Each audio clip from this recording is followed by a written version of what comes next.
তারা কিছু বুঝলো না এর মানে এটা না যে আমি তাদেরকে বোঝাতে পারিনি, আসলে তারাই বোকা, এজন্য বোঝেনি। আচ্ছা, সবাই বলে মেয়েদের মন বোঝা নাকি অনেক জটিল, যা আজকে পর্যন্ত কোনো দার্শনিক মেয়েদের মন বুঝতে পারেনি। এটা কি আসলে সত্যি বলে আপনাদের কাছে মনে হয়? ঠিক আছে, তাহলে চলুন মেয়েদের সম্পর্কে কিছু কথা শুনে আসি। প্রথমে আমরা মেয়েদের রাগ দিয়ে শুরু করি। তো মেয়েরা যখন রেগে যায় তখন দুনিয়াটা মনে হয় একদম নতুন জগতে চলে গেছে।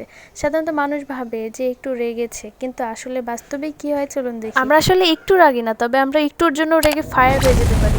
কারণ আমরা রাগ যে কারণেই করি না কেন, আমার রাগটা সে বুঝলো না কেন, এটার জন্য কিন্তু আমরা তার উপর দ্বিগুণ রাগ করি। আর রাগটা বোঝার জন্য যদি সে বলে যে কি হয়েছে, এটা তার দ্বিতীয় ভুল। রাগটা আমি কেন করছি সে কেন বুঝলো না, সে আমাকে কেন জিজ্ঞেস করলো যে কি হয়েছে, তখন যদি আমি বলি কিছু না, এই কিছু নয় হচ্ছে পৃথিবীর সবচেয়ে বড় মিথ্যা কথা। আর এটার মানে হচ্ছে আমি যে তোমার উপর রাগ করেছি এটা তুমি বুঝলে না কেন, এজন্য আমি আবার রাগ করেছি। এরপরে আমরা উপরে উপরে যতই রাগ দেখে না কেন, ভিতরে কিন্তু আমরা এটাই বলি যে আমি যে কষ্টে আছি এটা তুমি বুঝতে পারছো না কেন, আমার রাগ বোঝার দায়িত্ব তো তোমারই, আমার রাগ ভাঙানোর দায়িত্ব তো তোমারই, তুমি কেন বুঝতে পারো না আমি কেন রাগ করি। এরপর আসি আমাদের খাবারের কথায়। যখন আমরা রাগ করি তখন আমাদের খাবার দাবারের রুচি পাল্টায়, কারণ কি আমাদের মুখে কোনো কিছুই ভালো লাগে না, অনেক ফেভারিট খাবারটাও তখন বিরক্তি লাগে। আর তার চেয়েও গুরুত্বপূর্ণ কথা হলো, আমরা যখন রাগ করে থাকি তখন আমরা আয়নায় বারবার নিজেকে দেখতে পছন্দ করি।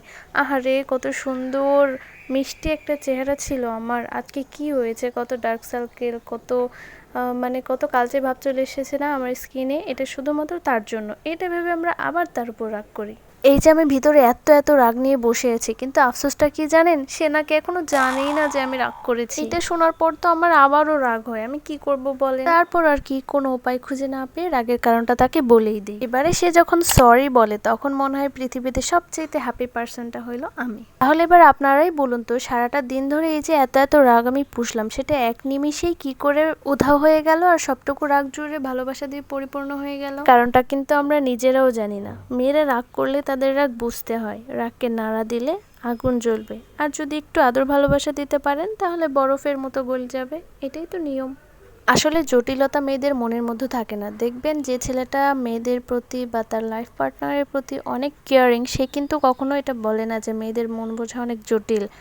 এটা সেই বলে যার কাছে তার লাইফ পার্টনারের ছোট ছোট ইচ্ছাগুলো, ছোট ছোট অভিমানগুলো বিরক্তির মনে হয়। মেয়েদের মনে যেমন প্রচুর রাগ, ঠিক সেরকমই যখন আপনি রাগটাকে বুঝতে চেষ্টা করবেন বা রাগটাকে বুঝতে পারবেন, তখন দেখবেন মেয়েদের মনে কতটা পরিমাণ ভালোবাসা।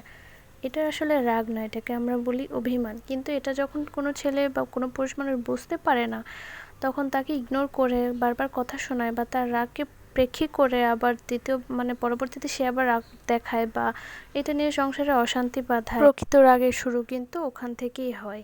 মেয়েদের সব অভিমানগুলো একসময় জমতে জমতে জমতে জমতে তারপরে গিয়ে রাগে পরিণত হয়, তারপরে দুইজনেই রাগারাগি করে, সংসারে বিচ্ছেদ, আরও অনেক অনেক সমস্যা হয় ফ্যামিলিতে, যেটা সবাইকে ফেস করতে হয়। তো আপনারা যদি ছোট ছোট ইচ্ছেগুলো মেয়েদের বুঝতে চেষ্টা করেন, তাহলে এগুলো কিন্তু আপনাদেরকে ফেস করতে হয় না। তো যাই হোক, আমার এই কথাগুলো হয়তো অনেকের কাছে খারাপ লাগবে বা অনেকের কাছে ভালো লাগবে। যাদের কাছে খারাপ লাগবে তাদের জন্য দুঃখ প্রকাশ করছি, দুঃখিত, ভুল কিছু বলে থাকলে সরি। আর যাদেরকে ভালো লাগবে বা যাদের লাইফের সাথে কথাগুলো মিলে গেল, তারা কমেন্টে জানিয়ে দিবেন। আর যাদের খারাপ লাগবে প্লিজ ইগনোর করবেন। ভালো থাকবেন সবাই, আল্লাহ হাফেজ।